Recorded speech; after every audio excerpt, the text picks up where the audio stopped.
Sebelum ceritanya dimulai, silahkan tulis di kolom komentar dari daerah mana saja teman-teman yang menonton cerita ini.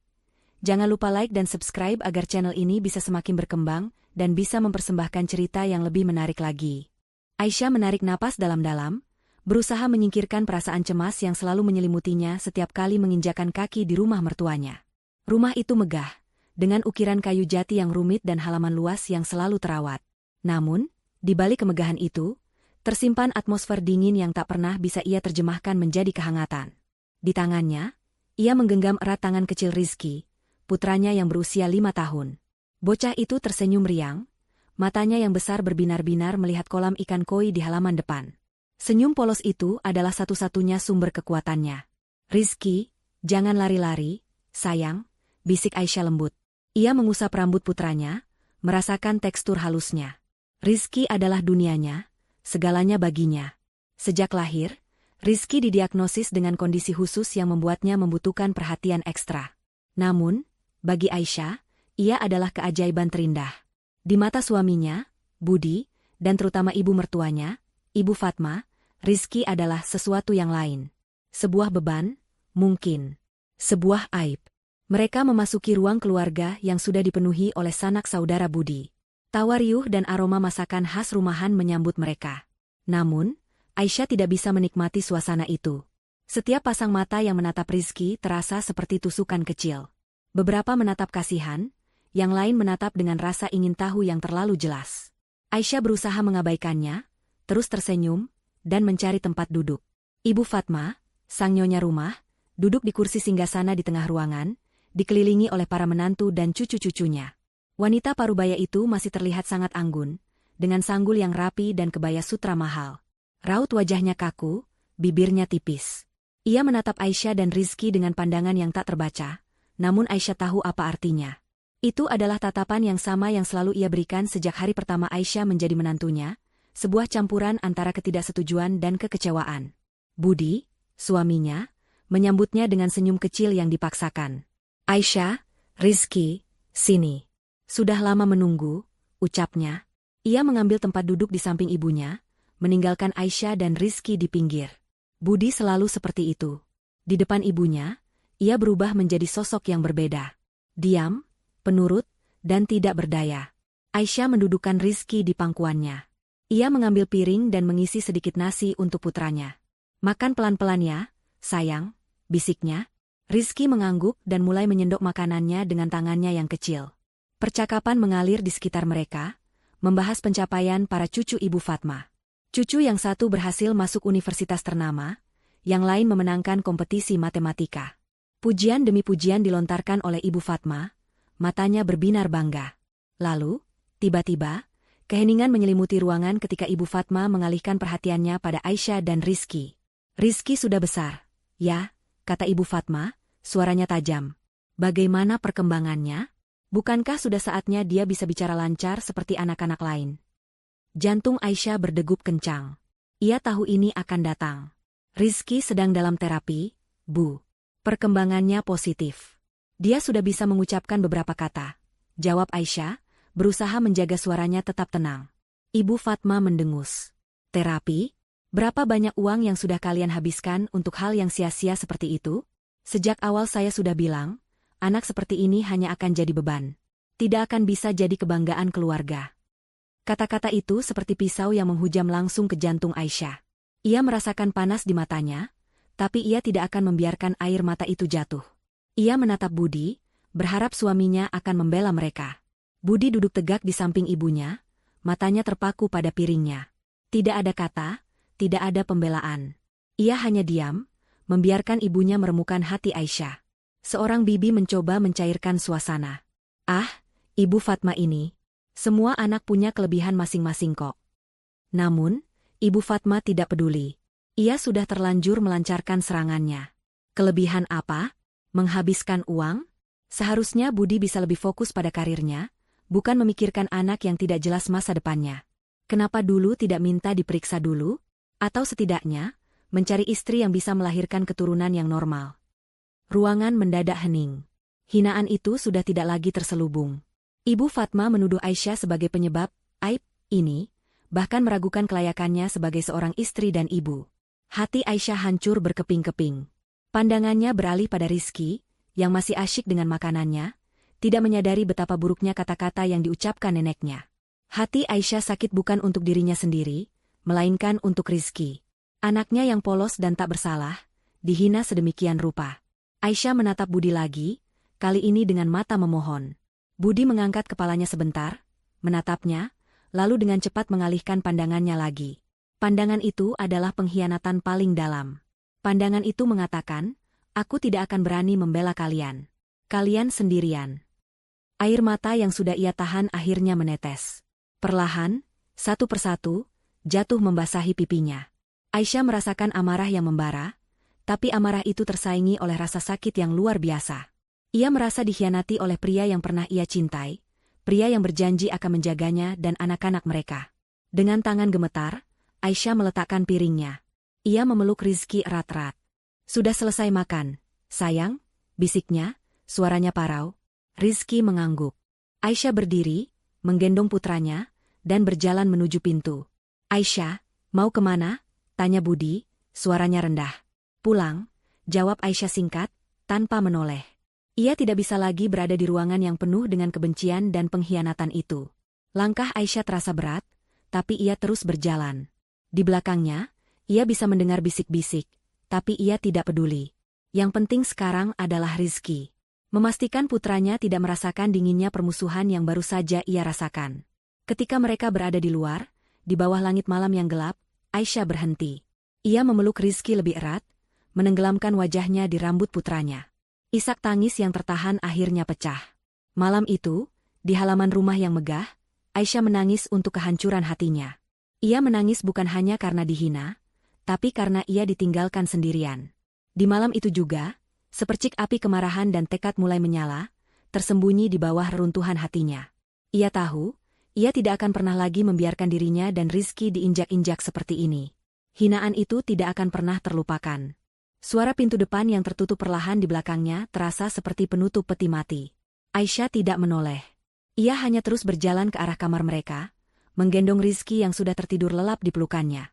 Tangisnya sudah mereda menjadi isak pilu, tapi air mata tak berhenti mengalir, membasahi ujung rambut Rizky.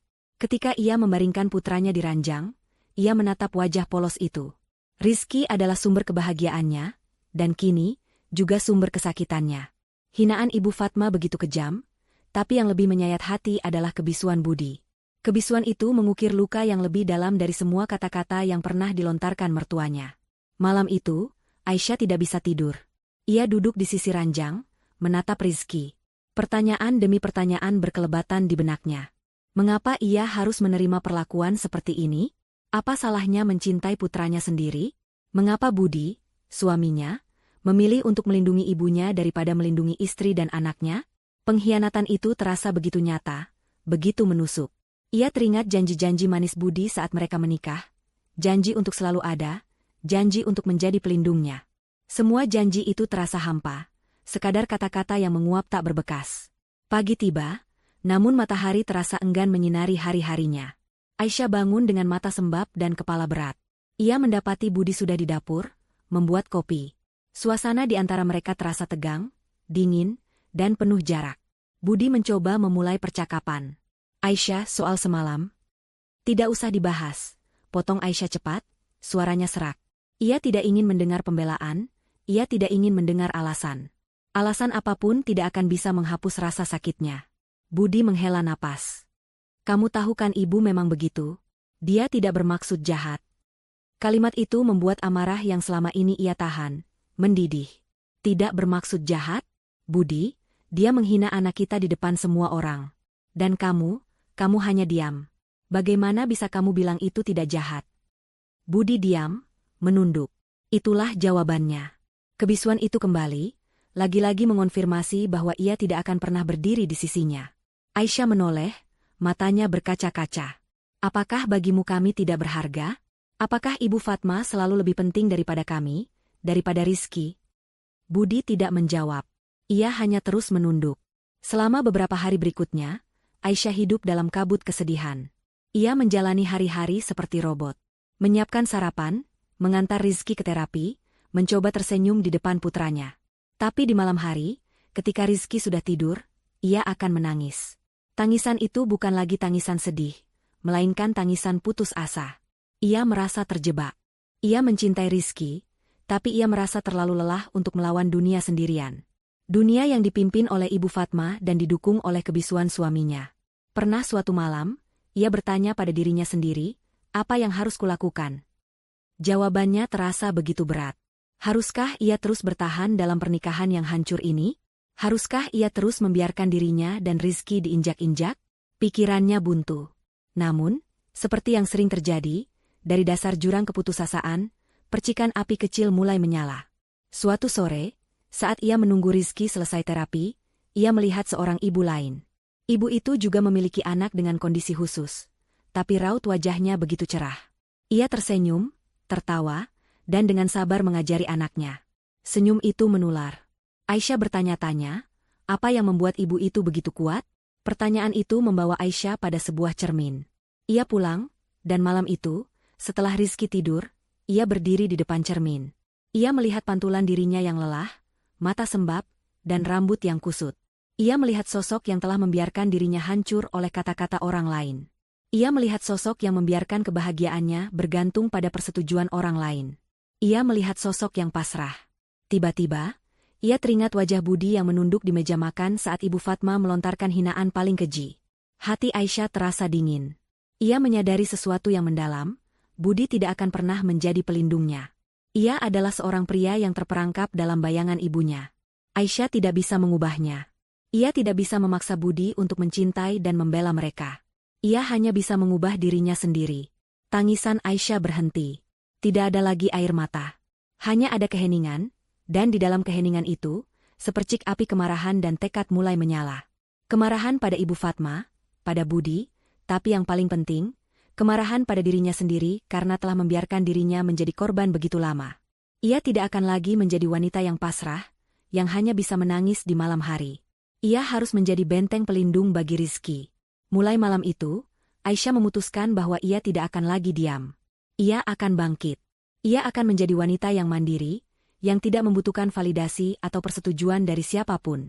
Ia akan mencari pekerjaan, ia akan membuktikan bahwa ia tidak hanya seorang ibu, tapi juga seorang wanita yang cerdas dan kompeten. Ia akan memberikan Rizky kehidupan terbaik yang bisa ia dapatkan, tanpa harus bergantung pada Budi atau keluarga besarnya yang penuh racun. Aisyah menatap pantulan dirinya sekali lagi, tapi kali ini, ia melihat sosok yang berbeda. Matanya tidak lagi dipenuhi kesedihan, melainkan tekad membara. Wajahnya tidak lagi pasrah, melainkan penuh keyakinan. Ia akan bangkit. Ia akan menunjukkan pada mereka semua bahwa hinaan yang mereka lontarkan tidak akan menghancurkannya, melainkan akan menjadi bahan bakar untuknya. Ini adalah titik baliknya. Titik di mana kehancuran menjadi fondasi untuk membangun kekuatan yang baru. Ia menyeka air matanya, menarik napas dalam-dalam, dan mulai merencanakan langkah pertamanya. Ia tahu jalannya akan sulit, tapi ia tidak takut. Ia telah kehilangan segalanya, dan dari kehampaan itu, ia akan menemukan kekuatan untuk memulainya kembali. Setelah malam yang penuh dengan air mata dan tekad, pagi harinya, Aisyah bangun dengan perasaan yang berbeda. Kesedihan tidak sepenuhnya hilang, tapi kini ia diselimuti oleh selubung tekad yang kuat. Ia mengambil komputer Jinjing Budi, suaminya yang masih lebih banyak diam daripada bicara, dan membukanya. Halaman depan adalah email-email pekerjaan. Sudah bertahun-tahun Aisyah tidak pernah memikirkan karir. Ia telah mengubur ijazahnya, pengalamannya, dan ambisinya di bawah tumpukan popok, resep masakan, dan jadwal terapi Rizky. Namun, kini semua itu terasa seperti harta karun yang harus ia gali kembali. Dengan jemari yang sedikit kaku, ia mulai memperbarui resumenya. Pengalaman kerja terakhirnya tercatat 7 tahun yang lalu, di sebuah perusahaan konsultan kecil. Kini, ia harus menuliskan pengalaman terbarunya, yang mungkin terdengar remeh di mata HRD manapun. Mengelola jadwal terapi Rizky, mengurus keuangan rumah tangga, dan menjadi manajer tunggal dalam kehidupan putranya. Namun, Aisyah berusaha merangkainya menjadi hal-hal yang profesional. Ia adalah seorang multitasker, problem solver, dan memiliki ketahanan mental yang tinggi. Ia adalah seorang ibu. Pencarian kerja pun dimulai. Setiap malam, setelah Rizky tertidur pulas dan Budi sibuk dengan gawai atau televisinya, Aisyah duduk di depan layar yang menyala, mengirimkan lamaran ke puluhan perusahaan. Ia membaca setiap iklan lowongan, menyesuaikan surat lamarannya, dan mengirimkannya dengan harapan kecil yang terus menyala. Banyak pintu yang ia ketuk, tapi sebagian besar tidak pernah dibuka. Balasan yang ia terima hampir selalu sama. Kami mencari kandidat dengan pengalaman yang relevan dan terkini. Atau, yang lebih menyakitkan, kami menghargai ketertarikan Anda, namun kami membutuhkan seseorang yang dapat bekerja dengan jam kerja yang fleksibel dan penuh. Kalimat-kalimat itu terasa seperti sindiran halus terhadap statusnya sebagai ibu tunggal dengan anak berkebutuhan khusus. Aisyah tahu, orang-orang melihatnya bukan sebagai seorang profesional, melainkan sebagai seorang yang memiliki beban. Beban yang mereka anggap akan mengganggu produktivitas perusahaan. Ada momen-momen di mana ia merasa lelah dan ingin menyerah. Suatu siang, ia menelpon sebuah perusahaan kecil yang mengundang wawancara. Tapi ketika ia menjelaskan bahwa ia mungkin perlu membawa Rizky atau meminta dispensasi waktu karena jadwal terapi, suara di seberang telepon langsung berubah dingin. Wawancara itu dibatalkan. Hatinya kembali sakit, tapi kali ini, ia tidak menangis. Ia hanya memegang tangan Rizky, merasakan kehangatan dari sentuhan kecil itu, dan berjanji pada dirinya sendiri bahwa ia tidak akan menyerah. Ia terus mengirimkan lamaran, bahkan ketika ia merasa frustrasi. Ia mencoba ke perusahaan yang lebih kecil, lalu mencoba ke perusahaan yang lebih besar. Ia mempelajari keahlian baru secara otodidak melalui internet, mencoba menutupi celah di resumenya. Ia mencari perusahaan yang memiliki reputasi baik, perusahaan yang dikenal menghargai keberagaman dan tidak diskriminatif. Hingga suatu sore, ketika ia sedang membantu Rizky menyusun balok, ponselnya berdering. Nomor tidak dikenal. Awalnya ia ragu, tapi ia akhirnya mengangkat telepon itu. "Halo, dengan Ibu Aisyah?" Suara wanita yang ramah terdengar dari seberang. "Iya, saya sendiri." "Perkenalkan, saya Indah, dari bagian HRD, Cahaya Utama Group. Kami menerima lamaran Anda untuk posisi manajer proyek. Berdasarkan kualifikasi Anda, kami tertarik untuk mengundang Anda untuk wawancara. Apakah Ibu bersedia?" Jantung Aisyah berdebar kencang. Ia nyaris tidak percaya. Cahaya Utama Group adalah salah satu perusahaan properti terbesar di kota itu. Aisyah hanya mengirimkan lamaran ke sana karena iseng, menganggap itu adalah mimpi yang terlalu jauh. Ia bahkan tidak terlalu yakin apakah surat lamarannya akan sampai ke tangan yang tepat. "Tentu, saya bersedia," jawab Aisyah, suaranya tercekat menahan haru. "Terima kasih banyak." Setelah menutup telepon, Aisyah memeluk Rizky erat-erat. Air matanya kembali mengalir, tapi kali ini bukan karena kesedihan. Itu adalah air mata kelegaan, air mata harapan. Ada satu pintu yang terbuka. Dan pintu itu, ia tahu, akan menjadi awal dari segalanya. Keesokan harinya, Aisyah mulai mempersiapkan diri. Ia tahu wawancara di perusahaan besar akan sangat ketat. Ia membeli baju kerja yang rapi dengan uang tabungannya yang tersisa. Ia mempelajari profil perusahaan, membaca berita-berita tentang kesuksesan mereka. Ia juga mencari tahu tentang CEO-nya. Nama itu muncul di setiap artikel. Pak Dirga. Seorang pria muda, karismatik, dan dikenal sebagai pemimpin yang visioner. Wajahnya terpampang di majalah-majalah bisnis, menunjukkan kepercayaan diri dan kecerdasan yang luar biasa. Masalah terbesar adalah Rizky. Budi, seperti biasa, menolak untuk bertanggung jawab. "Aku sibuk," katanya dingin. Aisyah tidak terkejut. Ia tidak lagi mengharapkan apa-apa darinya. Ia mencoba menelepon beberapa temannya, namun mereka semua juga sibuk. Akhirnya, dengan berat hati, ia meminta bantuan tetangga dekatnya, seorang ibu parubaya yang baik hati. Ibu itu bersedia menjaga Rizky selama beberapa jam. Hati Aisyah terenyuh. Di tengah semua kesepian dan penolakan, masih ada kebaikan yang tersisa. Hari wawancara tiba. Aisyah memakai kemeja putih dan rok hitamnya yang baru, rambutnya diikat rapi. Ia menatap pantulan dirinya di cermin, mencoba memupuk kepercayaan diri. Perjalanan ke gedung perkantoran, Cahaya Utama Group, terasa seperti perjalanan ke dunia lain. Jalanan yang macet, gedung-gedung pencakar langit, dan orang-orang berpakaian rapi yang berjalan tergesa-gesa. Semua itu adalah dunia yang ia tinggalkan bertahun-tahun yang lalu.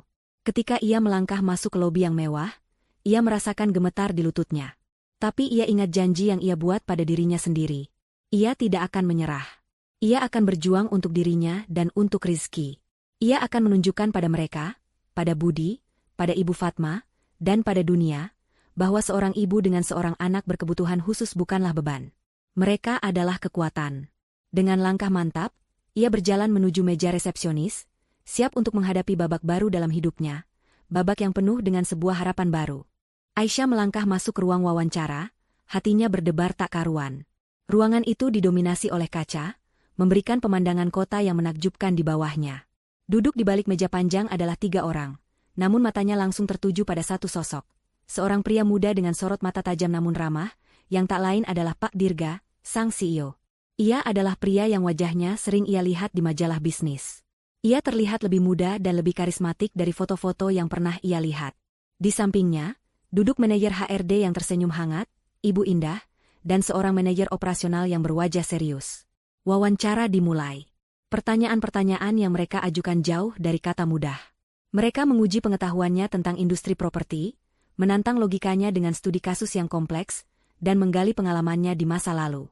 Aisyah menjawab dengan jujur, mengandalkan ingatan lama dan riset singkat yang ia lakukan.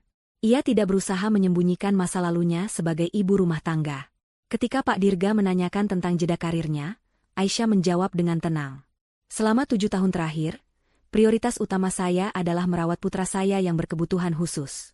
Pekerjaan itu mengajarkan saya banyak hal, Pak. Ketahanan, kesabaran, dan kemampuan untuk memecahkan masalah di bawah tekanan. Saya percaya, pengalaman ini justru membuat saya menjadi manajer proyek yang lebih baik. Saya tahu cara mengelola sumber daya yang terbatas dan mencapai hasil yang maksimal. Jelasnya, menatap lurus ke mata Pak Dirga. Pak Dirga tidak membalas dengan keraguan, melainkan sebuah senyum tipis. Sebuah perspektif yang menarik, Ibu Aisyah, ucapnya, menyandarkan punggung ke kursinya. Dan bagaimana dengan fleksibilitas waktu? Kami tahu pekerjaan manajer proyek bisa sangat menuntut. Aisyah tidak gentar. Ini adalah pertanyaan yang paling ia takuti, tapi juga yang paling ia persiapkan. Saya akan memastikan pekerjaan saya tidak pernah terganggu. Saya punya sistem pendukung dan saya sangat terorganisir. Saya tidak akan membiarkan tanggung jawab saya di rumah mempengaruhi kinerja saya di kantor. Jawabnya dengan penuh keyakinan. Ia tidak lagi memohon. Ia berbicara dengan martabat. Wawancara berlanjut selama hampir 1 jam. Setelah semua pertanyaan terjawab, Pak Dirga mengangguk. Terima kasih atas kehadiran Ibu Aisyah. Kami akan menghubungi Anda secepatnya. Aisyah berjalan keluar dari ruangan itu dengan perasaan campur aduk antara lelah, bangga, dan sedikit cemas. Ia telah berjuang semaksimal mungkin, dan kini hasilnya berada di tangan takdir.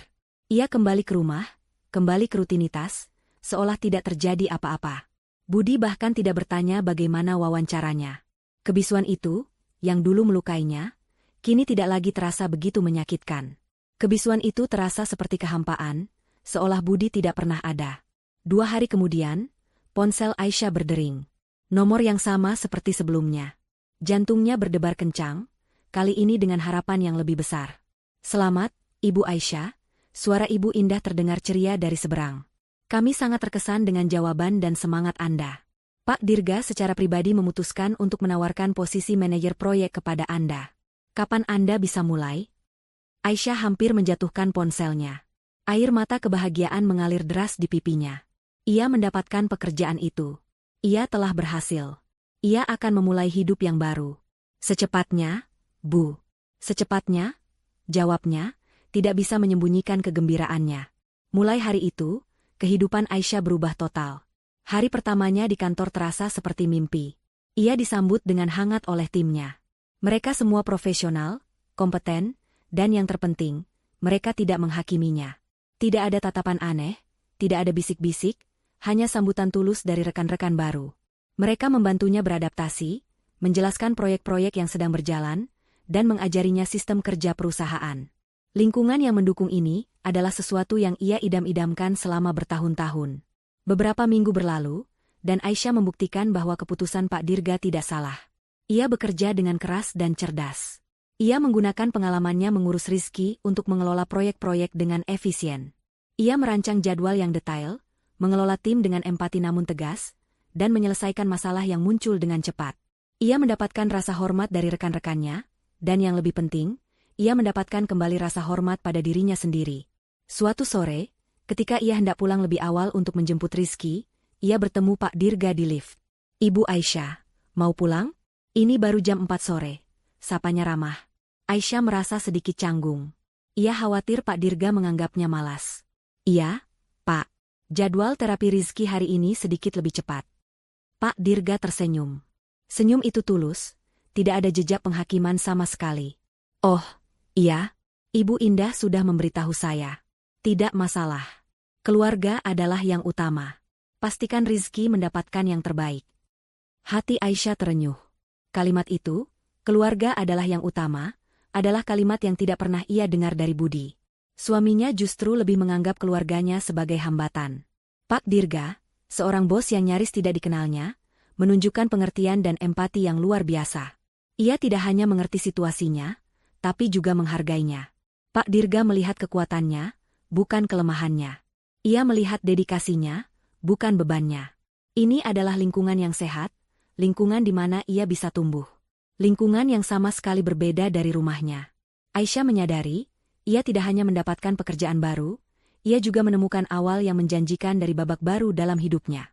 6 bulan berlalu sejak Aisyah bergabung dengan Cahaya Utama Group.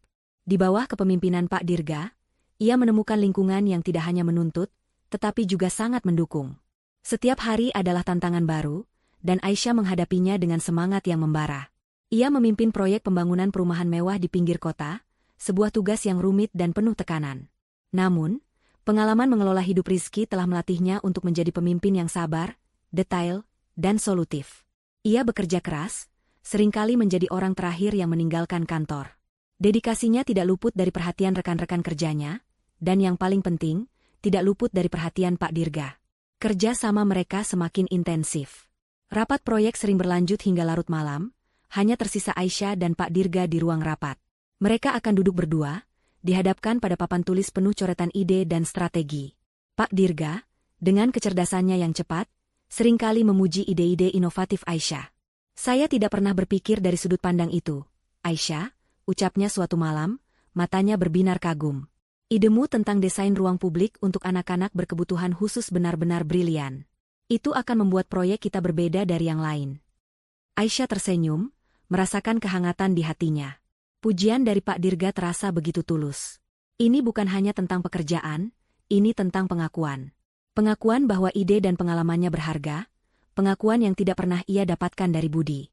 Perlahan, batas antara hubungan profesional dan pribadi mereka mulai menipis.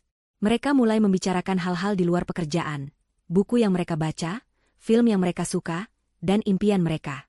Suatu hari, setelah rapat yang panjang, Pak Dirga memesankan makan malam untuk mereka berdua. Mereka makan di mejanya, diiringi keheningan yang nyaman. "Bagaimana kabar Rizky?" tanyanya tiba-tiba. Pertanyaan itu membuat Aisyah terkejut. Itu adalah kali pertama ia mendengar nama putranya di kantor. "Baik, Pak." Dia semakin menunjukkan perkembangan yang pesat.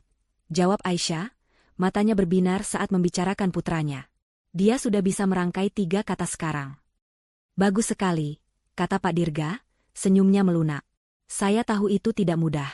Saya mengagumi ketangguhan ibu dalam membagi waktu antara pekerjaan yang menuntut dan merawat Rizky. Ibu adalah seorang yang luar biasa." Kata-kata Pak Dirga mengalir ke dalam hati Aisyah seperti air dingin di tengah padang pasir. Kata-kata itu begitu tulus, begitu jujur, dan tidak ada sedikit pun nada kasihan di dalamnya. Ia merasakan gejolak aneh di dadanya, campuran antara rasa haru, penghargaan, dan sesuatu yang lain, yang belum bisa ia definisikan. Pak Dirga tidak hanya melihatnya sebagai karyawan, tapi sebagai seorang wanita yang kuat. Kedekatan mereka semakin tumbuh. Suatu kali, ketika Aisyah sedang panik karena Rizky demam dan jadwal terapi terpaksa dibatalkan, Pak Dirga dengan sigap menawarkan bantuan. "Saya punya kenalan di rumah sakit anak yang sangat baik. Coba saya hubungi mereka, barangkali bisa dapat jadwal lebih cepat," katanya, tanpa ragu. Ia menepati janjinya. Dalam beberapa jam, Aisyah sudah mendapatkan jadwal konsultasi baru. Aisyah merasa sangat tersentuh. Budi, bahkan dalam situasi darurat, hanya akan mengeluh tentang gangguan dari putranya. Pak Dirga, yang tidak memiliki kewajiban apapun, justru melangkah maju untuk membantu. Ia menunjukkan empati yang lebih besar daripada suami Aisyah sendiri. Di mata Aisyah, Pak Dirga bukan lagi sekadar bos yang karismatik. Ia adalah seorang pria yang baik hati, cerdas, dan penuh perhatian. Hatinya yang dingin setelah pengkhianatan Budi, perlahan mulai mencair. Namun, ada keraguan yang menghantuinya. Ia masih seorang istri, meskipun pernikahannya hanya formalitas di atas kertas. Perasaannya terhadap Pak Dirga, yang semakin dalam setiap hari, terasa seperti pengkhianatan yang lain, meskipun Budi sendiri sudah lama mengkhianatinya. Suatu malam, saat mereka sedang makan malam sederhana di dekat kantor setelah lembur, Pak Dirga menatap Aisyah dengan tatapan yang berbeda. Tatapan itu bukan lagi tatapan seorang bos kepada karyawannya, melainkan tatapan seorang pria kepada seorang wanita. Aisyah, ucapnya lembut, menggunakan nama panggilannya untuk pertama kali. Saya tidak tahu harus berkata apa. Tapi selama ini, saya melihat ibu bukan hanya sebagai manajer proyek terbaik saya. Saya melihat seorang wanita yang luar biasa. Kuat, cerdas, dan penuh cinta. Cinta yang ibu berikan pada Rizky, itu adalah hal terindah yang pernah saya lihat. Aisyah tidak bisa berkata-kata. Pipi hangatnya memerah. Ia hanya bisa menunduk, mencoba menyembunyikan perasaannya yang bergejolak. Ia tidak berani menatap mata Pak Dirga. Ia takut, jika ia menatap, ia tidak akan bisa lagi menyembunyikan apa yang selama ini ia rasakan. Malam itu, Aisyah pulang dengan perasaan campur aduk. Di satu sisi, ia merasa senang, dihargai, dan dicintai. Di sisi lain, ia merasa takut. Ia masih terjebak dalam kehidupan lama. Namun, satu hal yang pasti, kedekatan yang tumbuh ini adalah sebuah realitas yang tidak bisa ia pungkiri lagi. Ia tahu, babak baru dalam hidupnya tidak hanya tentang pekerjaan dan kemandirian, tetapi juga tentang menemukan kembali cinta dan kebahagiaan sejati. Kedekatan yang tumbuh ini adalah awal dari segalanya. Aisyah memasuki rumah dengan perasaan yang berbeda. Ini adalah rumah yang ia tinggali selama bertahun-tahun, tempat ia merawat Rizky, tempat ia menumpahkan air mata kesedihan dan keputusasaan. Namun, sekarang, ia memasukinya dengan langkah yang mantap, bukan lagi sebagai seorang istri yang takut, melainkan sebagai wanita yang berdaulat atas hidupnya sendiri. Di dalam, Budi sedang duduk di ruang keluarga, matanya terpaku pada layar televisi. Ia tidak menyadari aura perubahan yang menyelimuti Aisyah. Aisyah meletakkan tasnya, duduk di hadapan Budi, dan mematikan televisi. Keheningan yang tiba-tiba membuat Budi terkejut. Ada apa, Aisyah? Tanyanya, nada suaranya sedikit kesal karena acara favoritnya terpotong. Ada yang harus kita bicarakan, Budi, kata Aisyah, suaranya tenang dan jelas. Ia tidak membiarkan emosinya menguasai dirinya. Semua kata-kata ini sudah ia tata rapi di dalam benaknya. Budi mengangguk malas. Bicara saja. Aku mendengarkan. Aisyah mengambil napas dalam-dalam. Aku ingin kita bercerai. Kalimat itu meluncur dari bibirnya dengan mudah, tapi efeknya luar biasa. Budi, yang tadinya santai, langsung duduk tegak. Apa? Kamu bilang apa barusan? Tanyanya, tidak percaya. Aku ingin kita bercerai. Aku tidak bisa lagi melanjutkan pernikahan ini. Raut wajah Budi berubah dari terkejut menjadi meremehkan. Kamu ini kenapa? Sih? Gara-gara insiden di rumah ibu waktu itu? Aisyah, kamu terlalu drama. Hal seperti itu biasa terjadi. Aisyah menggeleng pelan. Ini bukan hanya soal insiden itu, Budi. Itu hanya puncak dari gunung es. Ini tentang kamu. Tentang ketidakpedulianmu, tentang kebisuanmu, tentang pengkhianatanmu. Matanya menatap lurus ke mata Budi, memaksa suaminya untuk tidak lagi menunduk. Kamu tidak pernah berdiri di sisi kami. Kamu tidak pernah menganggap Rizky sebagai anakmu, melainkan sebagai beban. Aku sudah terlalu lama hidup dalam bayangan kehampaanmu. Budi tertawa hampa. Tawa itu terdengar sinis. Aisyah, kamu lupa siapa yang memberimu makan selama ini? Siapa yang membiayai semua terapi Rizky? Kamu kira kamu bisa hidup tanpa aku? Tanpa keluarga kami? Budi mencoba menggunakan taktiknya yang biasa, yaitu membuat Aisyah merasa tidak berdaya. Kamu tidak akan bisa mandiri. Jangan bermimpi. Justru kata-kata itulah yang menguatkan Aisyah. Aku sudah mandiri, Budi. Aku punya pekerjaan. Aku bisa menghidupi diriku dan Rizky. Aku tidak butuh apa-apa lagi dari kamu. Mendengar kata pekerjaan, Budi terdiam. Ia menatap Aisyah dari ujung kepala hingga ujung kaki, seolah baru pertama kali melihatnya. Pekerjaan? Pekerjaan apa? Kamu pikir dengan ijazah lama itu ada yang mau mempekerjakanmu? Aku sudah bekerja, Budi, di Cahaya Utama Group. Sebagai manajer proyek, jawab Aisyah, suaranya penuh percaya diri. Budi tertegun. Ia tahu betul reputasi perusahaan itu. Kamu pasti bohong. Saat itulah ponsel Budi berdering. Itu adalah Ibu Fatma. Budi menjawab dengan suara tercekat, lalu seketika itu juga suaranya berubah panik. Ibu, Aisyah. Aisyah mau bercerai. Dia bilang dia dapat pekerjaan. Ia mematikan telepon. Tidak lama kemudian, suara klakson mobil terdengar dari depan rumah. Ibu Fatma tiba dengan wajah penuh amarah. Ia masuk ke dalam, tidak memedulikan salam Aisyah. Matanya langsung menatap tajam ke arah menantunya. Aisyah, apa-apaan ini? Kamu menghasut Budi, ya? Kamu merusak rumah tangga anak saya? Teriaknya, suaranya bergetar.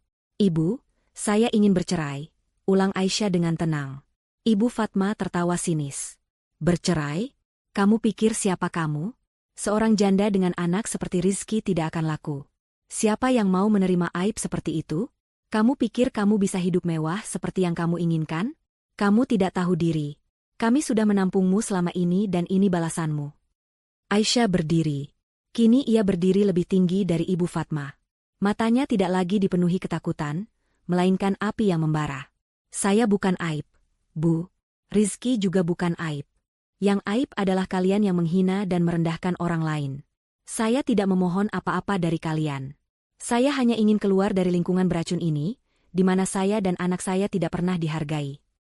Ibu Fatma menunjuk-nunjuk wajah Aisyah. Kamu ini egois. Kamu hanya memikirkan dirimu sendiri. Kamu tidak memikirkan Rizky. Kalau kamu cerai, dia akan tumbuh tanpa ayah. Kamu ibu macam apa? Kata-kata itu seharusnya menghancurkan Aisyah, tapi kali ini tidak. Aisyah hanya tersenyum getir. Dia sudah tumbuh tanpa ayah, Bu. Ayahnya ada di sini, tapi tidak pernah ada untuknya. Saya tidak akan membiarkan dia tumbuh dalam kebohongan itu. Saya akan menjadi ayah sekaligus ibunya. Saya akan memberinya cinta dan perlindungan yang tidak pernah bisa diberikan Budi. Mendengar itu, Budi akhirnya mengangkat kepalanya, tapi sudah terlambat. Semua kata-kata Aisyah adalah kebenaran yang tak bisa disangkal. Aisyah berjalan ke kamar, menarik koper kecil yang sudah ia siapkan sebelumnya. Ia tahu pertarungan ini belum selesai, tapi ini adalah langkah pertama yang paling penting. Ia menggendong Rizky yang terbangun karena keributan itu, menenangkannya dengan pelukan hangat. Kita pergi, sayang, bisiknya lembut. Ketika Aisyah berjalan keluar dari pintu rumah itu, meninggalkan Budi dan Ibu Fatma yang berdiri terpaku dalam keheningan, ia tidak menoleh lagi. Perpisahan ini adalah perpisahan yang tegas. Ia tidak hanya berpisah dari Budi, tapi juga dari masa lalunya yang penuh penderitaan. Di belakangnya, Budi dan Ibu Fatma hanya bisa menyaksikan kepergiannya, shock, dan meremehkan. Mereka masih belum menyadari. Mereka baru saja melepaskan bukan hanya seorang menantu, tapi juga bom waktu yang akan segera meledak, menghancurkan segalanya yang mereka banggakan. Hari-hari setelah Aisyah keluar dari rumah Budi dipenuhi dengan perjuangan yang tak kalah berat. Proses perceraian berjalan, namun tidak mulus. Budi dan Ibu Fatma tidak mau begitu saja melepaskan Aisyah, apalagi setelah tahu ia mendapatkan pekerjaan di perusahaan ternama. Mereka melihat perceraian ini sebagai ancaman, tidak hanya terhadap status sosial mereka, tapi juga terhadap kontrol mereka atas Aisyah. Mereka melancarkan serangan bertubi-tubi. Budi menolak menandatangani surat cerai, menuduh Aisyah meninggalkan rumah tanpa alasan yang jelas, dan bahkan mencoba menyembunyikan sebagian aset. Di sisi lain, Ibu Fatma menggunakan koneksi sosialnya. Ia menyebarkan gosip tentang Aisyah yang tidak tahu diri, dan menelantarkan suaminya demi laki-laki lain. Gosip-gosip ini sampai ke telinga Aisyah melalui teman-temannya yang masih peduli. Hati Aisyah sempat terasa perih, namun ia tidak lagi merasa hancur. Dulu, kata-kata itu akan meremukannya, tapi sekarang, ia memiliki tameng yang lebih kuat, pekerjaan, kemandirian, dan keyakinan diri. Ia tahu, gosip-gosip itu hanyalah upaya putus asa dari orang-orang yang tidak bisa menerima kenyataan. Aisyah menyewa pengacara yang direkomendasikan oleh seorang rekan di kantor. Pengacaranya terkejut melihat betapa tenang dan terstrukturnya Aisyah menghadapi semua drama ini. Aisyah memiliki semua bukti yang diperlukan, catatan pengeluaran rumah tangga yang ia biayai dari uangnya sendiri, bukti komunikasi yang minim dengan Budi, dan yang paling penting, catatan medis Rizky yang membantah klaim Budi bahwa ia adalah ibu yang tidak bertanggung jawab. Selama masa-masa sulit ini, Pak Dirga menjadi pilar dukungan yang tak terduga. Ia tidak pernah mencampuri urusan pribadi Aisyah secara langsung, namun kehadirannya terasa seperti jangkar. Ia seringkali sekadar bertanya, semua baik-baik saja? Atau, jika butuh sesuatu, jangan ragu untuk bilang. Satu kali, ketika Aisyah harus pergi ke pengadilan, ia bahkan menawarkan untuk mengatur jadwal kerja yang lebih fleksibel. Dukungan emosional yang tulus dan tidak menuntut ini adalah kekuatan yang Aisyah butuhkan untuk melewati badai. Akhirnya, Setelah melalui serangkaian sidang yang melelahkan dan penuh drama dari pihak Budi dan Ibu Fatma, putusan pengadilan jatuh. Hak asuh Rizky sepenuhnya jatuh ke tangan Aisyah. Budi diharuskan membayar sejumlah tunjangan, namun Aisyah tahu itu tidak akan seberapa. Yang terpenting, ia kini adalah wanita bebas. Babak baru kehidupannya telah resmi dimulai. Setelah perceraian resmi, Aisyah mengambil keputusan besar. Ia pindah dari rumah yang menyimpan begitu banyak kenangan pahit. Dengan gaji pertamanya dan sebagian tabungan yang ia miliki, ia menyewa sebuah apartemen kecil namun nyaman. Apartemen itu tidak semewah rumah Budi, tapi di sanalah ia dan Rizky menemukan ketenangan. Aisyah mendekorasi setiap sudut ruangan sesuai keinginannya, menciptakan rumah yang penuh cinta dan tawa. Kehidupan Rizky pun berubah drastis. Dengan gaji dan tunjangan yang ia dapatkan, Aisyah bisa mendaftarkan Rizky ke sebuah sekolah inklusif yang memiliki program terapi khusus yang lebih baik. Rizky tumbuh pesat. Ia tidak lagi sering merasa cemas dan mulai bisa berkomunikasi dengan teman-temannya. Ia lebih bahagia. Setiap kali Aisyah melihat putranya tersenyum, ia tahu semua perjuangan dan rasa sakitnya selama ini sepadan. Bagi Aisyah sendiri, kehidupannya terasa jauh lebih ringan. Ia tidak lagi harus berjalan di atas kulit telur di rumahnya sendiri. Ia tidak lagi dihantui oleh kebisuan Budi atau tatapan menghakimi Ibu Fatma. Setiap pagi, ia bangun dengan semangat, menikmati secangkir kopi di balkon kecilnya, dan melihat putranya bermain. Ia mendapatkan kembali waktu untuk dirinya sendiri, untuk membaca buku, atau sekadar menikmati keheningan. Rasa damai ini adalah hal termahal yang tidak bisa dibeli dengan harta. Suatu malam, setelah Rizky tertidur, Aisyah duduk di sofa, memegang secangkir teh hangat. Ponselnya bergetar. Sebuah pesan masuk dari Pak Dirga. "Kamu dan Rizky baik-baik saja? Saya dengar hari ini putusan pengadilan keluar. Saya turut senang." Aisyah tersenyum.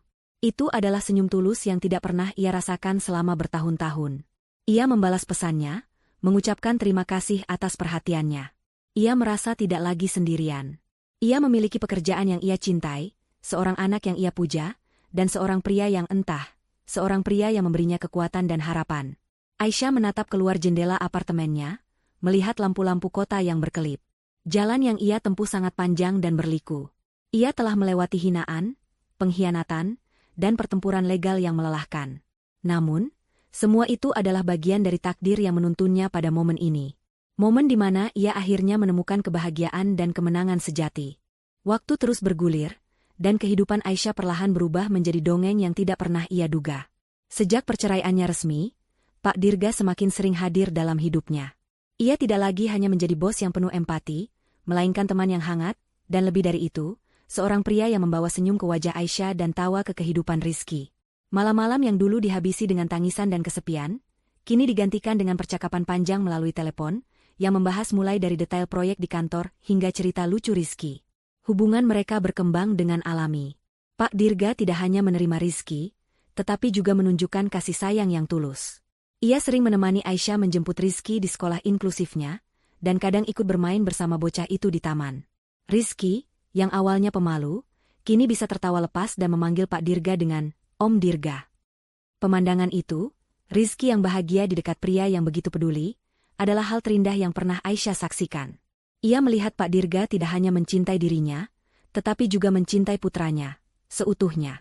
Suatu malam, Pak Dirga mengajak Aisyah makan malam di sebuah restoran kecil yang sunyi dan romantis, jauh dari hiruk-pikuk kota. Suasana di sana begitu tenang, hanya diisi oleh alunan musik lembut dan bisikan percakapan. Aisyah merasa gugup, namun juga bahagia. Ia tahu, ada sesuatu yang berbeda dari malam ini. Setelah mereka selesai makan, Pak Dirga menatap Aisyah dengan serius.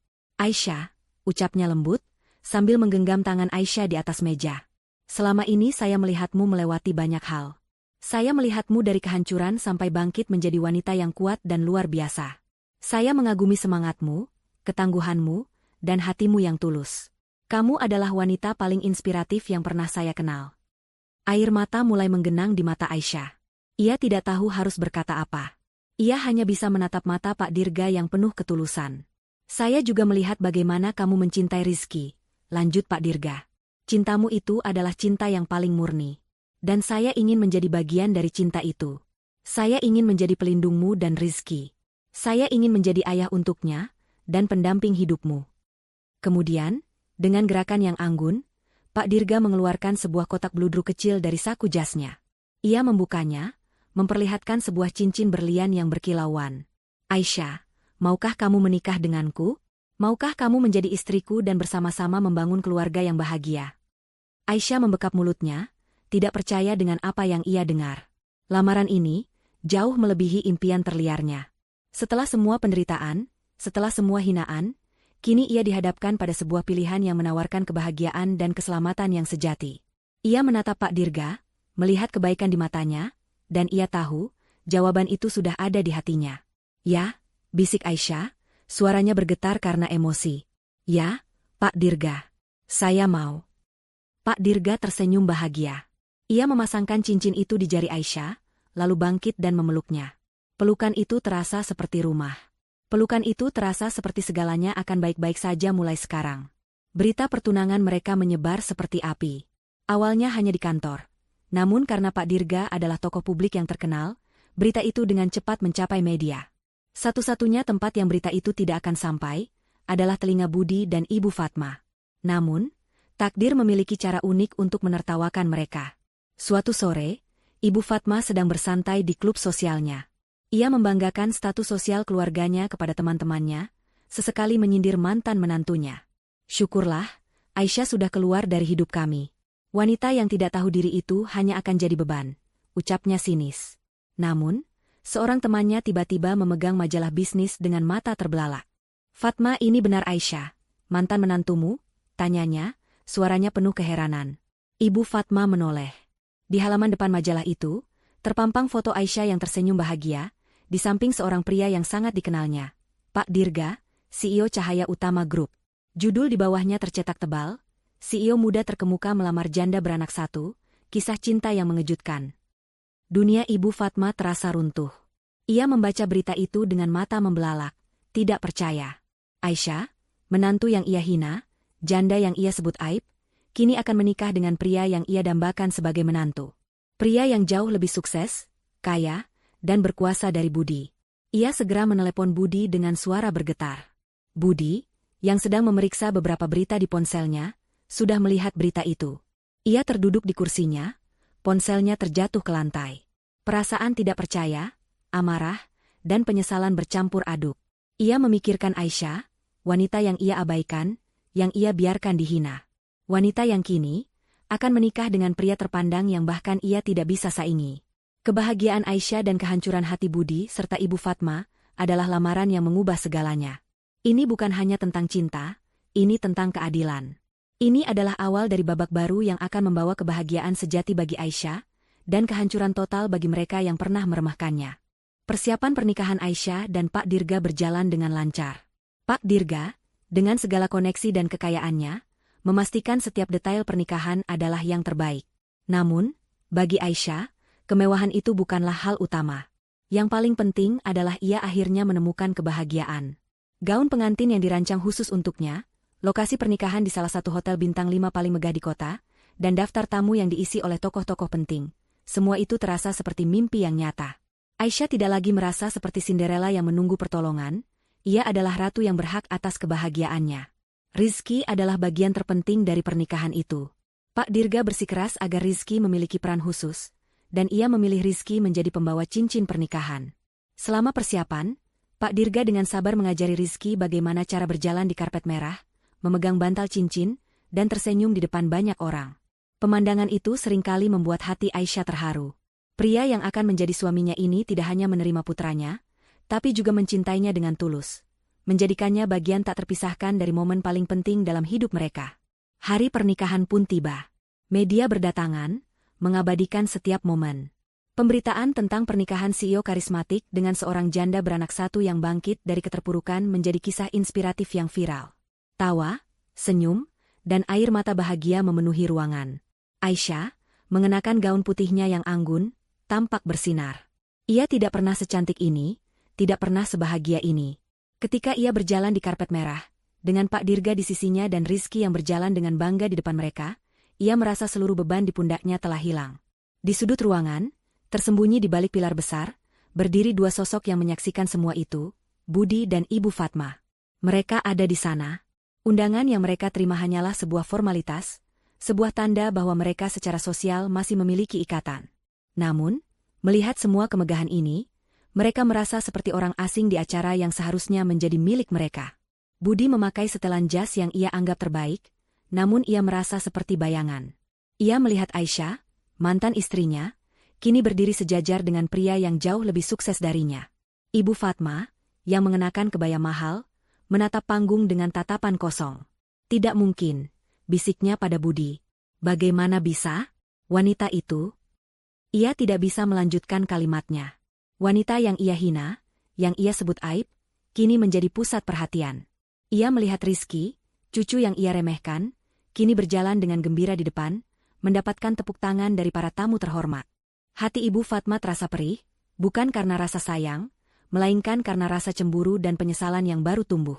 Ketika Aisyah dan Pak Dirga mengucap janji pernikahan, Budi merasakan sebuah tusukan di hatinya. Itu adalah suara pengkhianatan yang paling keras. Ia mengingat kembali malam itu, saat ia memilih diam. Saat ia membiarkan istrinya dihina. Ia melihat Aisyah sekarang, begitu bahagia, begitu dicintai, dan ia menyadari, kebahagiaan itu seharusnya menjadi miliknya. Pengkhianatan itu bukan hanya pada Aisyah, tapi juga pada dirinya sendiri.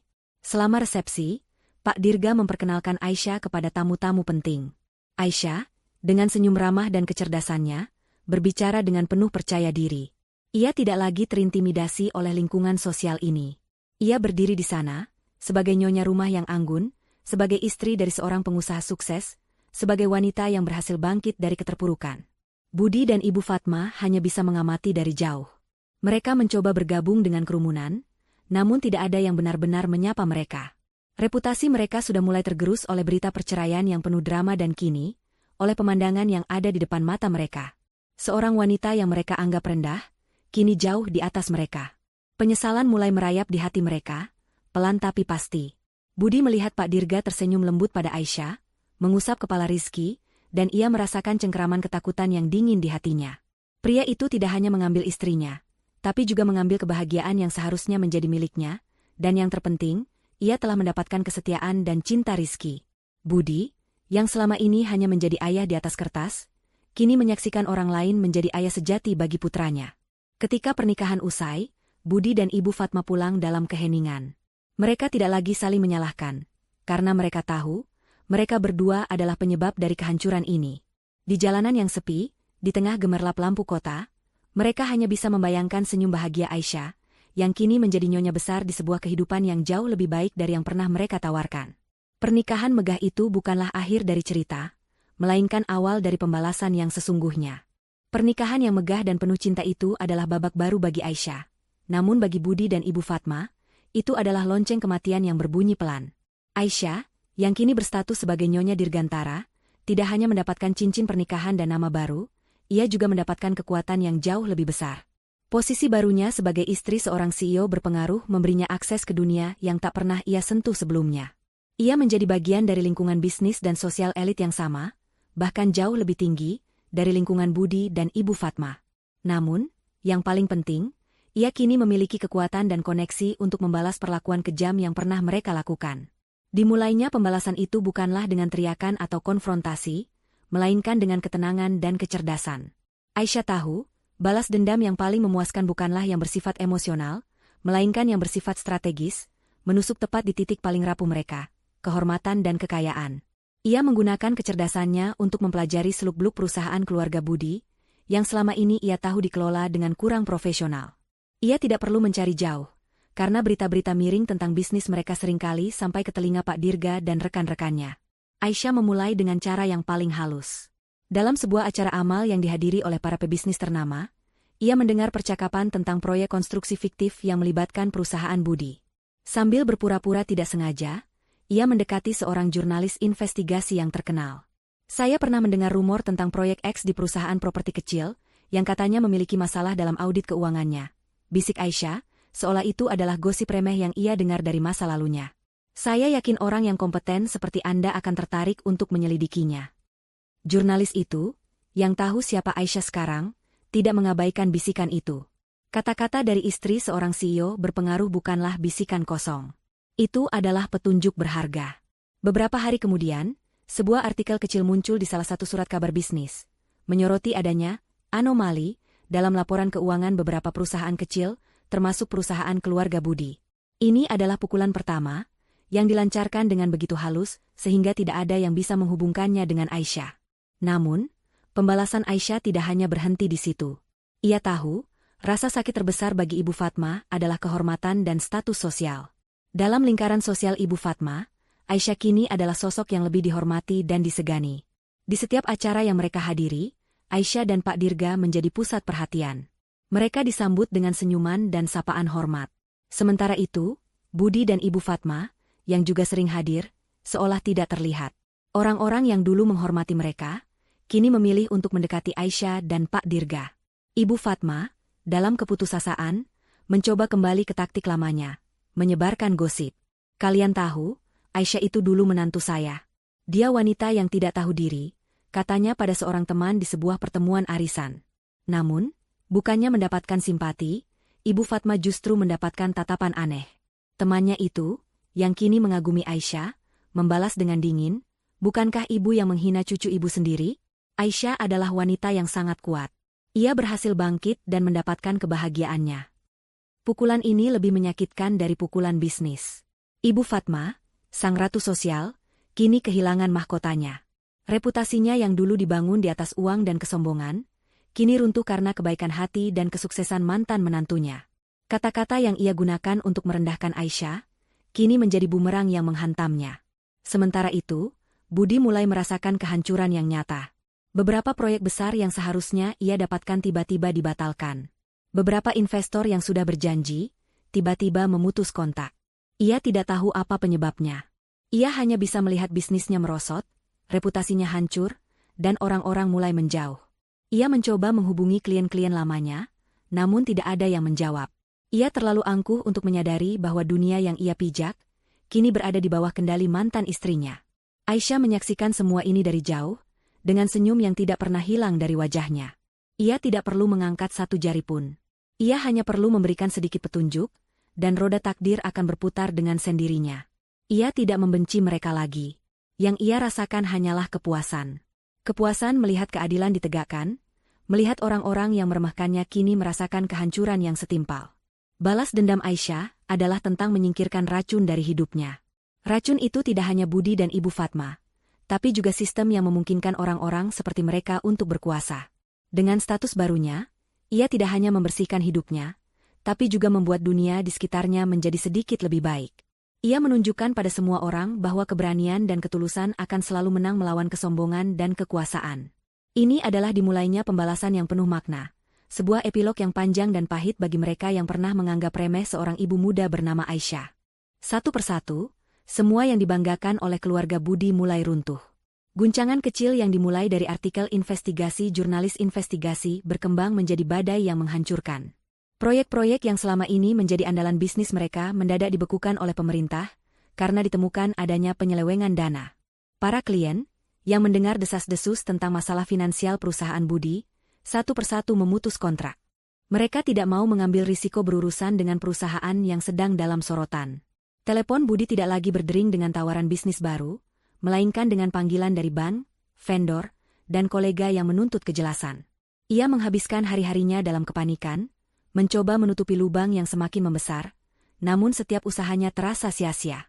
Perusahaan yang didirikan oleh ayahnya dan ia banggakan kini berada di ambang kehancuran.